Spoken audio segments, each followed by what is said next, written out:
Shalom, selamat malam Bapak, Ibu, dan saudara-saudari yang dikasihi Tuhan. Apa kabarnya yang saat ini berada di tengah-tengah keluarga kita masing-masing yang ada di rumah?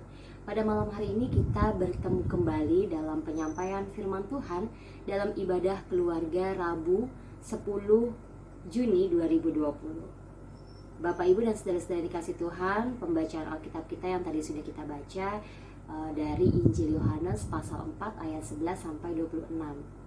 Percakapan atau perjumpaan perempuan atau wanita Samaria bertemu dengan Yesus. Dalam percakapan ini, kalau kita lihat bersama bahwa percakapan Yesus dengan perempuan Samaria memiliki makna yang sangat dalam bagi kita semua.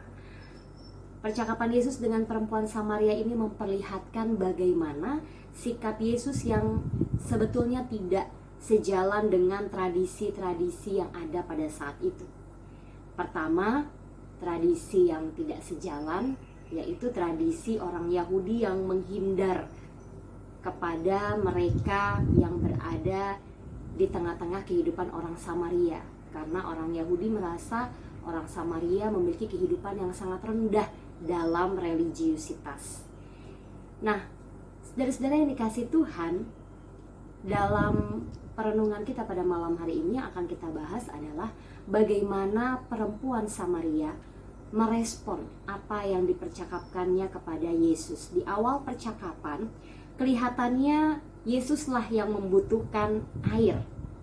Namun percakapan itu berlanjut hingga memutar keadaan kepada kondisi perempuan Samaria yang juga sama-sama membutuhkan air.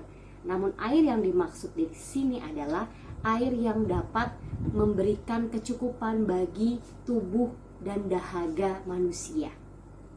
Saudara-saudara yang dikasihi Tuhan, kita tahu bahwa air adalah kebutuhan pokok hidup manusia.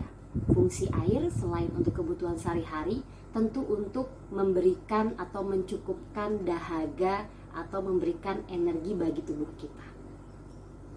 Orang Samaria atau perempuan Samaria yang bertemu dengan Yesus mengibaratkan tentang sumber air yang pernah ada di dalam sejarah Alkitab, yaitu tentang apa yang dilakukan oleh Nabi Yakub. Bagaimana Yakub di situ melakukan atau mengadakan sumur yang berisi sumber yang berisi mata air yang mencukupkan kehidupan atau kebutuhan manusia pada saat itu. Nah, tentunya sumber air yang saat ini mau diberikan oleh Yesus berbeda dengan apa yang diberikan oleh Yakub pada saat itu. Sumber air atau air yang dimaksud dalam perikop ini yang kita sudah baca bersama di ayatnya yang ke-11 dikatakan, kata perempuan itu kepadanya, Tuhan, engkau tidak punya timba dan sumur. Sumur ini amat dalam, dari manakah engkau memperoleh air hidup itu? Lalu kemudian si perempuan Samaria membandingkan sumur atau sumber mata air itu dengan apa yang pernah diperbuat oleh Yakub. Di ayatnya yang ke-12, adakah engkau lebih besar daripada bapa kami Yakub yang memberikan sumur ini kepada kami dan telah minum sendiri dari dalamnya, ia serta anak-anaknya dan ternaknya? Tetapi Yesus menjawab di ayatnya yang berikutnya, saudara-saudara yang dikasihi Tuhan, bahwa air yang dimaksud bukan air yang dipandang oleh manusia secara duniawi. Air bukan saja untuk pemenuhan kehidupan dan kebutuhan haus atau dahaga kita. Tetapi air yang Yesus tawarkan kepada perempuan Samaria ini adalah air yang berasalnya dari Yesus, dari Allah, yang tentunya bersifat kekal dan tidak pernah ada ujung atau ada habisnya. Kalau kita lihat sumur itu dalam. Orang akan menimba atau memberikan timba untuk mengambil air. Tetapi sia-sialah orang jika menurunkan timba kepada sumur yang dalam, lalu ternyata sumur itu tidak memiliki sumber mata air. Artinya sumur pun bisa kehilangan sumber mata airnya, saudara-saudara yang dikasihi Tuhan. Di sini Yesus mau menjelaskan hal itu juga kepada perempuan Samaria, bahwa sumur yang ada di dalam kehidupan kita secara konteks duniawi akan kehilangan sumber atau mata airnya sendiri. Tetapi sumber air yang diberikan oleh Yesus dalam arti kata kasih dan karunia tentu tidak akan pernah ada ujung dan ada habisnya. Saudara-saudara yang dikasihi Tuhan, apa makna dan aplikasi firman Tuhan pada malam hari ini? Perempuan Samaria menunjukkan kepada Yesus dalam perjumpaannya bahwa sebetulnya dia telah mengalami kehausan dahaga, bahwa dia mengalami kehabisan energi, tetapi bukan energi secara fisik, tetapi sesungguhnya perempuan Samaria ini memiliki kekeringan iman dan kekeringan rohani.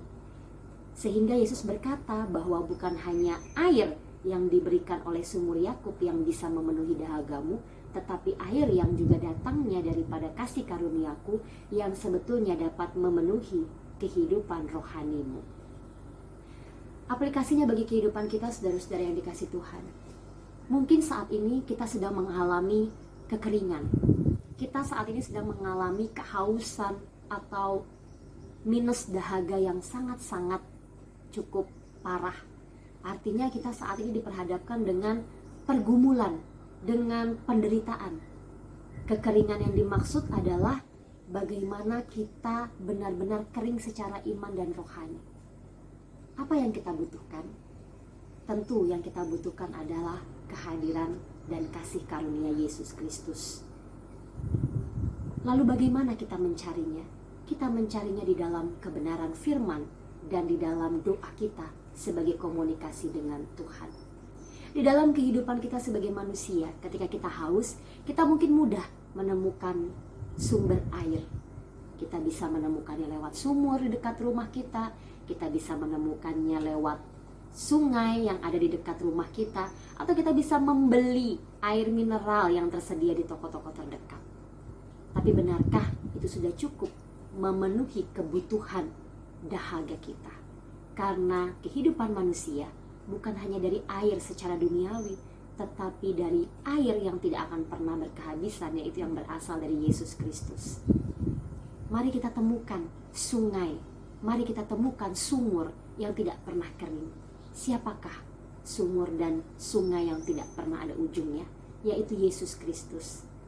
Pertanyaannya adalah bagi saudara dan saya, ketika kita menghadapi kekeringan rohani, ketika kita menghadapi pergumulan yang berat, ketika kita diperhadapkan dengan masalah yang tidak bisa dipecahkan oleh kehebatan diri kita, kemana kita akan mencari sumber air tersebut?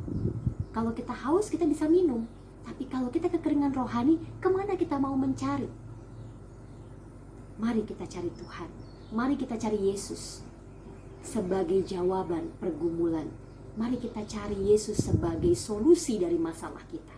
Terkadang kita sebagai manusia, ketika kita memiliki permasalahan dan pergumulan, kita justru datang kepada orang atau datang ke tempat yang salah, yang justru tidak memberikan solusi, malah menjerumuskan kita ke dalam arus yang dapat menenggelamkan dan melenyapkan kita, sehingga kita bukannya bebas dari masalah, malah kita memiliki masalah yang lebih berat.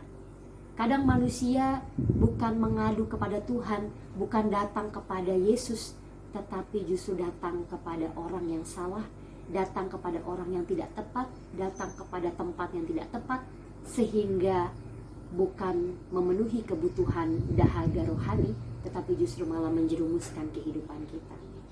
Saudara-saudaraku yang dikasihi Tuhan, pada perikop ini kita belajar tentang bagaimana Yesus sebagai Tuhan kita tahu apa yang kita butuhkan daripada apa yang kita inginkan. Terkadang kita sering meragukan kuasa Tuhan. Terkadang kita merasa bahwa Tuhan tidak mengenal dan tidak mengetahui kita.